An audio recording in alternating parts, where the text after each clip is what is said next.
Sosok Reza Indragiri, ahli forensik diminta bungkam soal kasus Jessica Wongso, diberi uang sogokan.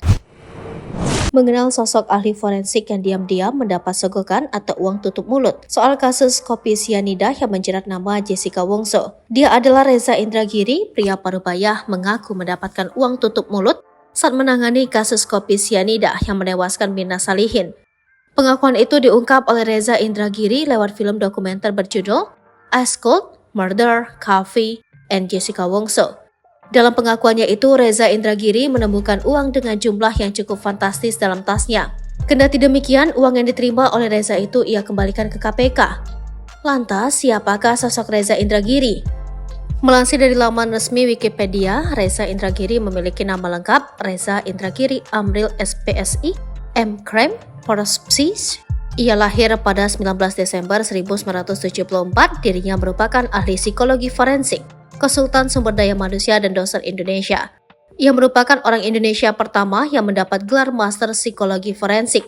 Reza Indragiri Amril dilahirkan di Jakarta saat berusia 1,5 tahun orang tuanya bercerai.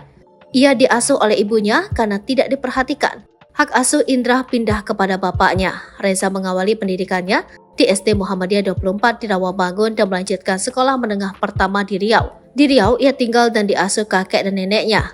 Dia melanjutkan sekolah menengah atas dan Fakultas Psikologi Universitas Gadjah Mada di Yogyakarta dan lulus pada 1998. Ia mendapat beasiswa di Universitas Melbourne, Australia. Setelah pendidikannya selesai tahun 2003, dia mengawali karirnya sebagai dosen di Universitas Islam Negeri Jakarta tahun 2004 dan dosen di Perguruan Tinggi Ilmu Kepolisian. Pengakuan Reza Indragiri Amril, ahli psikologi forensik, sempat dapat uang tutup mulut kasus kopi sianida Jessica Wongso secara misterius yang dimasukkan ke dalam tasnya. Namun, ia berpikir bahwa dalam kasus kopi sianida itu, ada orang yang coba menyogoknya untuk tutup mulut. Hal itu diakui dalam film dokumenter di menit ke-1:20 sampai 1:21. Ada pihak tertentu yang memasukkan uang ke dalam tas saya. Maka saya tafsirkan bahwa uang jajan itu adalah sebuah cara agar saya tak banyak bicara dalam kasus ini. Ya kalau saya notabene adalah orang biasa yang tidak punya sangkut paut dengan kasus ini, kenapa orang itu mau kasih saya uang? Saya khawatir bahwa ke otoritas penegakan hukum, justru pihak ini secara tak bertanggung jawab, justru juga kasih uang dalam jumlah yang lebih besar. Saya khawatir seperti itu.